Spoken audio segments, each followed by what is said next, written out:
Minus minus chapter 474 এডেসাকের গল্প minus minus minus.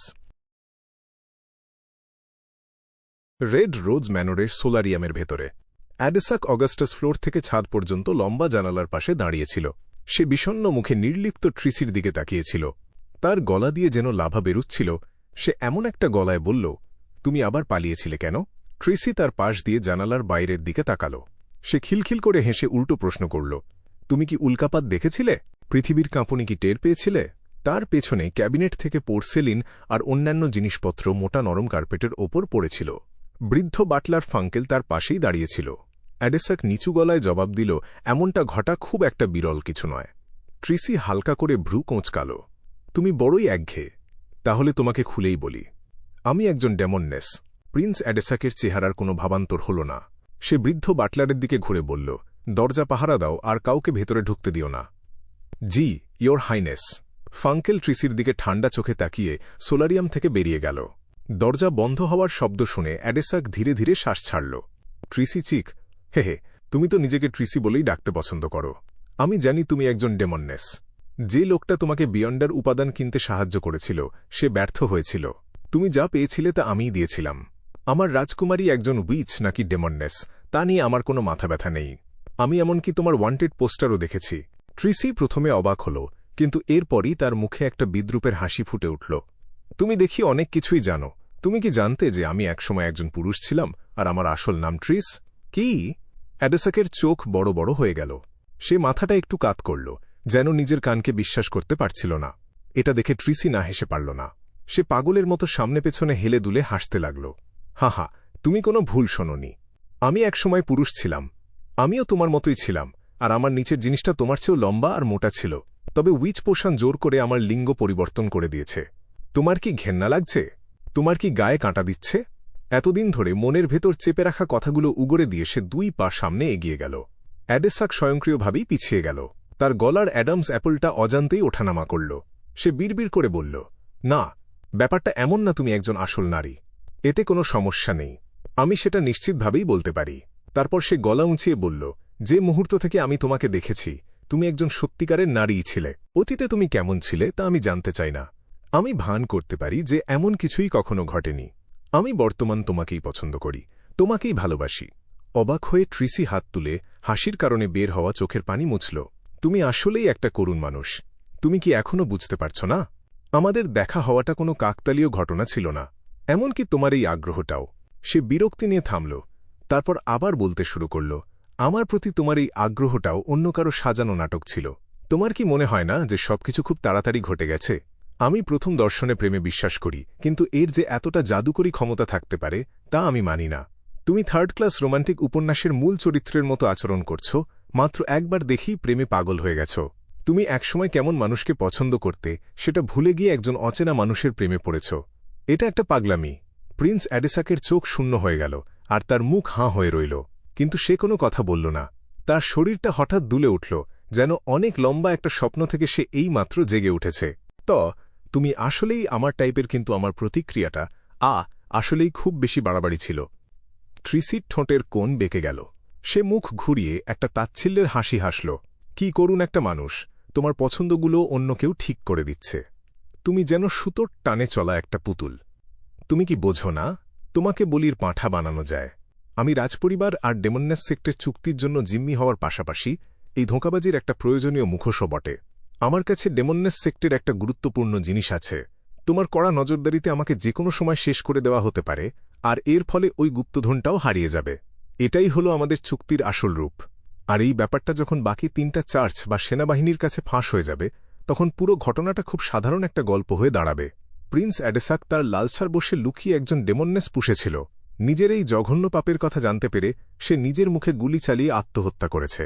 তারপর সব সমস্যা এমনিতেই ধামাচাপা পড়ে যাবে। অ্যাডেসাক চিৎকার করে উঠল, না। তারপর বিকৃত মুখে সে জিজ্ঞেস করল, তারা ডেমননেস সেক্টের সাথে চুক্তি করছে কেন? ট্রিসি নিজেকে নিজেই বিদ্রুপ করে হাসল। যে কোনো সময় যাকে ছুঁড়ে ফেলা হতে পারে এমন একজন জিম্মি এসব কি করে জানবে? আর ঠিক এই কারণেই তো আমি পালাতে চাই। সে মাথা নিচু করে নিচু গলায় খিলখিল করে হাসতে লাগল। হাসির চোটে তার শরীরটা হালকা কাঁপছিল। কয়েক সেকেন্ড পর সে আবার মাথা তুলল। ঠোঁট বাঁকিয়ে সে বলল, তুমি আমার সাথে কি করতে চাও? আমার জামাকাপড় খুলে আমাকে বিছানায় ছুঁড়ে ফেলতে চাও? না, তোমার মনে হয়তো একটা মানসিক বাধা তৈরি হয়ে গেছে। সত্যি বলতে, এখন তোমাকে একটু উষ্ণতা দিতে আমার কোনো আপত্তি নেই। দুজন অসহায় মানুষের একে অপরকে সান্ত্বনা দেওয়াটা মোটেও লজ্জার কোনো ব্যাপার না। প্রিন্স অ্যাডেসাকের গোলগাল চেহারাটা অন্ধকার হয়ে গেল। সে প্রায় 1 মিনিট ধরে চুপচাপ ট্রিসির দিকে তাকিয়ে রইল। হঠাৎ সে চোখ বন্ধ করল। অন্য একটা দিকে আঙুল তুলে সে বলল, তুমি যেতে পারো। ওই দরজা দিয়ে চলে যাও। অবাক হয়ে ট্রিসির ভ্রু কুঁচকে গেল। তুমি আমাকে যেতে দিচ্ছ? জানালার বাইরের দিকে ফিরে অ্যাডেসাক ধীর গলায় বলল, আমি ফাঙ্কেলকে থামাব।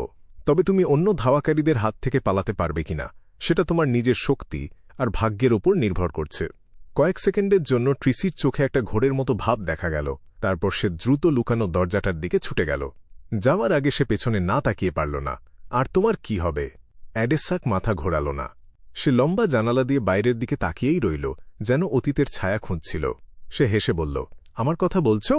আমাকে এই সুন্দর গল্পের ভেতরেই বেঁচে থাকতে দাও আর এর শেষ পরিণতিকে বরণ করে নিতে দাও, তা ভালো হোক বা খারাপ। ট্রিসি একটা লম্বা শ্বাস নিল। তারপর আর কোনো কথা না বাড়িয়ে গোপন দরজা দিয়ে বেরিয়ে গেল।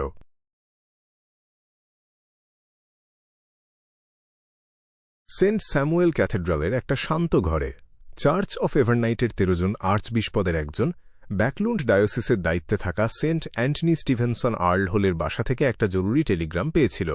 গর্তে ঢোকা চোখের এই দাড়িওয়ালা বৃদ্ধ লোকটার চেহারা একদম পরিষ্কার পরিচ্ছন্ন ছিল। সে কালো আর লাল রঙের একটা আর্চবিশপের পোশাক পরে থাকলেও তাকে দেখে মন খারাপ করার মতো কোনো অনুভূতি হচ্ছিল না। তবে যে কেউ তার সামনে দাঁড়ালেই মন থেকে শিউরে উঠত, যেন তাদের আত্মাকে একটা অজানা ভয় গ্রাস করে নিচ্ছিল, অথবা তারা অন্ধকারের গভীরে লুকিয়ে থাকা এমন কোনো অজানা অস্তিত্বের মুখোমুখি হচ্ছিল যে অস্তিত্ব তাদের দিকেই তাকিয়েছিল। ট্রিসিচিক প্রাইমোডিয়াল ডেমোনেসেন্ট অ্যান্টনি কাগজের ওপর হালকা চাপড় দিয়ে সাথে সাথে উঠে দাঁড়াল। তার চারপাশের আলো হঠাৎ করে মিলিয়ে গেল, যেন ঘরের অন্ধকার সব আলো শুষে নিল। ক্যাথেড্রালে থাকা সব উপাসকরা মুহূর্তের মধ্যেই রাতের আগমন টের পেল। সেন্ট অ্যান্টনি ক্যাথেড্রালের নিচে চ্যানিস গেটের সামনে হাজির হতেই সবকিছু খুব দ্রুত আবার স্বাভাবিক হয়ে গেল। আজ দলকে নেতৃত্ব দিচ্ছিল স্পিরিট গাইড ডেলি সিমন। তাকে কিছু জিজ্ঞেস করার সুযোগ না দিয়েই আর্চবিশপ সেন্ট অ্যান্টনি গম্ভীর গলায় নির্দেশ দিল, প্রস্তুতি নাও, প্রক্রিয়া শুরু হতে যাচ্ছে। আমি একটা সিল্ড আর্টফ্যাক্ট জাগিয়ে তুলছি।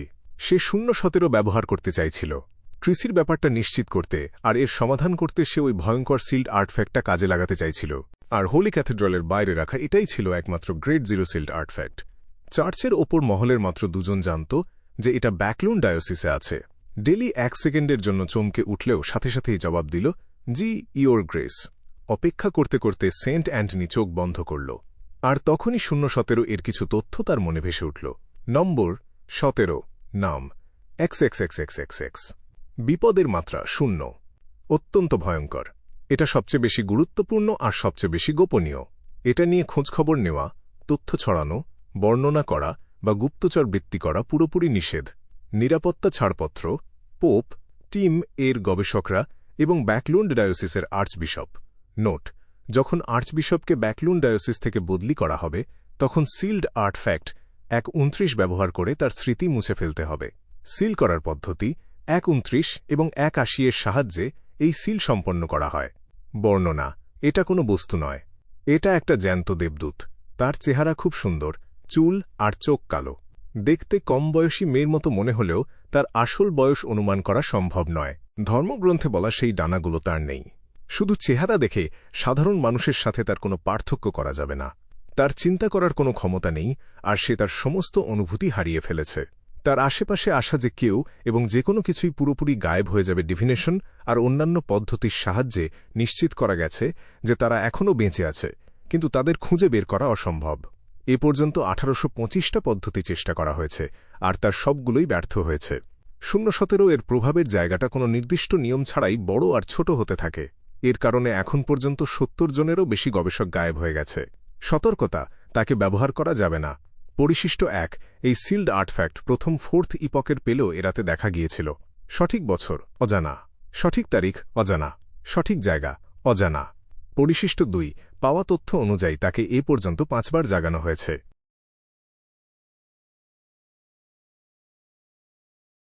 নকল ইনসে জ্যাঙ্গুইলকে খোঁজার নির্দেশ দিয়ে ক্লাইন ডিভিনেশনের সাহায্যে মাস্টার কির বাধা পার হল।